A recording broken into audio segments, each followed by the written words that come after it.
What does it actually mean to know something? It seems like a simple question, right? But trust me, it gets pretty complex. We'll be taking a journey through some classic philosophical territory, exploring the nature of knowledge, the role of perception, and this whole concept of truth. And to guide us on this journey, we're turning to one of the greats, Plato, and specifically his dialogue called the Theaetetus. It's basically a philosophical conversation, like we're having now. Exactly. We're essentially eavesdropping on a discussion between Socrates, the famous philosopher, and this brilliant young mathematician named Theaetetus. It's actually a pretty vivid scene, right? The dialogue starts with Euclid running into Terpsion, and they're talking about the Theaetetus. He'd been injured in a battle and then got sick. Yeah, kind of a rough time for him.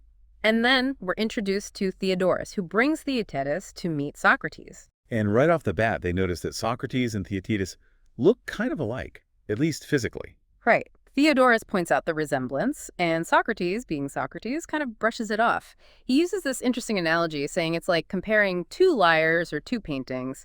The real similarity would lie in their quality, not just their appearance. So he's saying that true resemblance is more about inner qualities, like virtue or wisdom, right? Mm-hmm.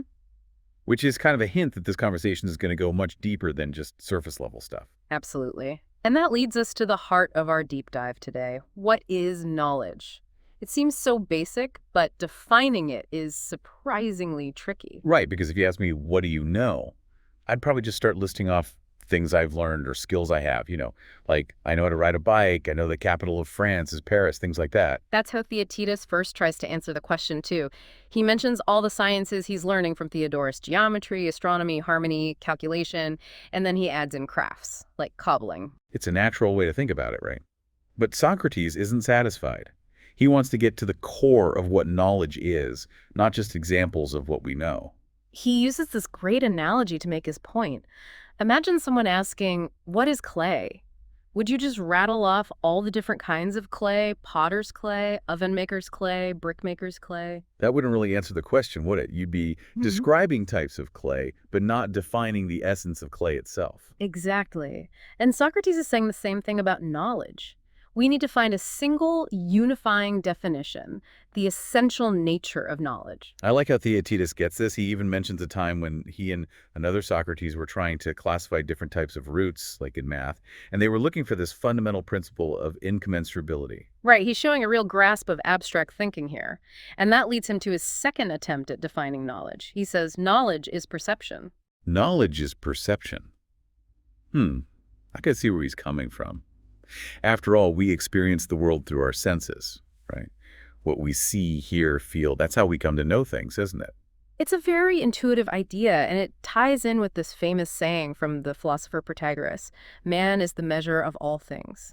Basically, it means that things are to each person as they appear to them. So like if the wind blows and I feel cold but you don't, both of those perceptions are equally valid for each of us. Precisely. And if knowledge is just our perception, then it's always about our own individual experience in that moment, and it can't really be wrong, at least for us. Because my perception is my reality, in a way. Exactly. And Socrates really digs into this idea. He talks about Protagoras' view that everything is relative and always changing constantly in the state of becoming, rather than having a fixed state of being. Like there's no one absolute truth, because everything is always in flux. He even points out that other philosophers like Heraclitus and Empedocles and even poets like Homer had similar ideas about this constant change. Right, this idea of flux was a common theme in ancient philosophy. And they take this abstract notion and apply it to something very specific, how we see. They say that what we perceive as, let's say, the color white isn't a fixed property of the object or our eyes. It's actually the result of motion and interaction between them. So the whiteness we see isn't really in the object itself or in our eyes, but it's created by the interplay between the two. Exactly. It's like a dynamic process, a kind of encounter that produces the sensation of white. But then Socrates starts poking holes in this whole knowledge is perception idea. What about memory, for example?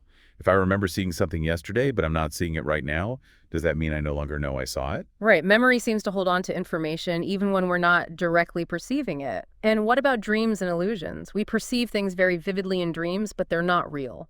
So how can knowledge just be perception if our perceptions can be so off sometimes? Like if you dream you're having a conversation with someone, that's a perception, but it's not actual knowledge. Exactly. And how do we even know for sure whether we're awake or dreaming? Sometimes dreams feel so real, and how long an experience lasts doesn't seem to guarantee its truth. Right. It's like, just because a dream feels really long and intense doesn't mean it's actually happening. Socrates also brings up this idea that if something is completely different, wholly other, he calls it, it can't have the same quality as the thing it's different from. So, how can different people have different perceptions of the same thing if perception is knowledge? Like, if I perceive the wind as cold and you don't, are we really perceiving the same wind? It gets a bit mind-bending. It does. And then Theaetetus himself makes this really interesting observation.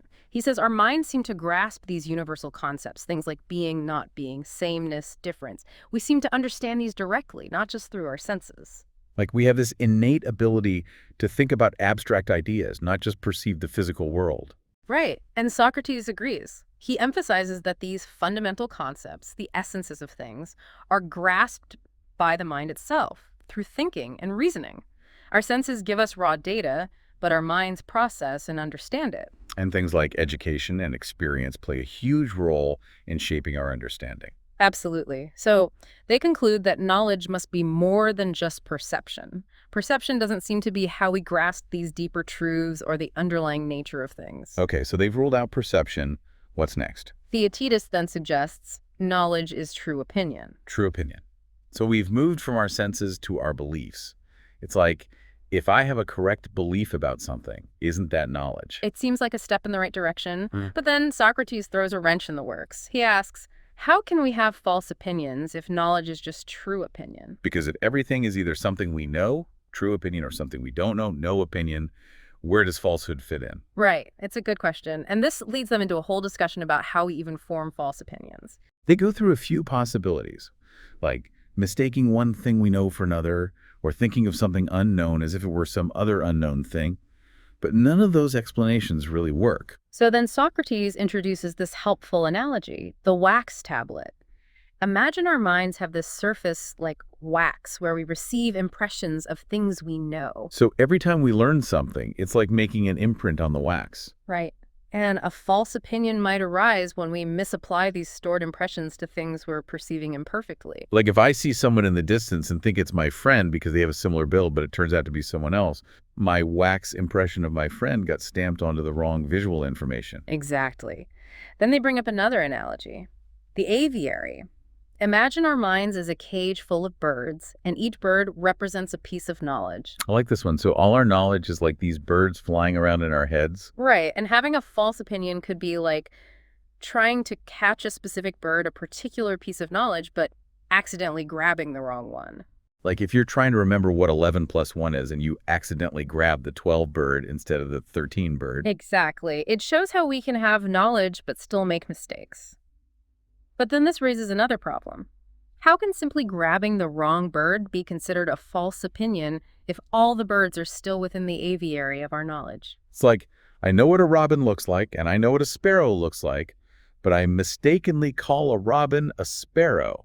I still know both birds. Right. And this even leads them to suggest that maybe there are different forms of ignorance alongside our knowledge within the aviary, which adds another layer of complexity. Wow, this is getting pretty intricate. It is. And then Socrates points out this fundamental circularity in their discussion. They're trying to define knowledge while using the word to know.